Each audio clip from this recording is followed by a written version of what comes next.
Hello po mga idol. Good afternoon po. May tatanong lang po ako.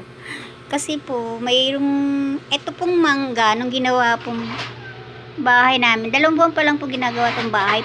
Pinutol na po tong manggan to.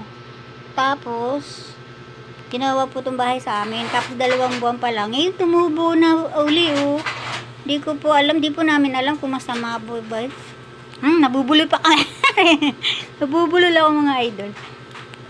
Nasa ilalim po kasi ng kusina namin na tumubo siya oh. Ganda na ng dahon niya oh. Yan oh, lababo po namin yan oh. Lababo po namin. Dito siya talaga tumubo. Ay dating puno po yan, pinutol po pala. Tapos yan tumubo uli. Paki-comment naman po mga idol kung masama po ba ito. Kasi maasim po siya mangga po siya.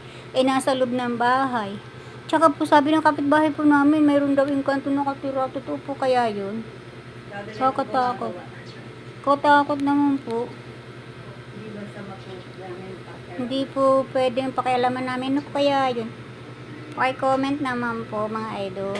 Kung sino po may alam pa, punsoy ba tawag doon? Paki-comment naman po kung pangit po ba o masama po ba ito tumubo sa loob ng bahay namin o pwede po ba namin pakialaman? Kasi mabubuhat po yung lababo pag lumaki siya o.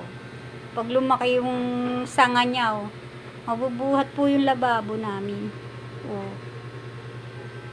Thank you po mga idol. Paki-comment naman po. Thank you. God bless po mga idol. God bless po sa atin. Ingat po. Bye-bye.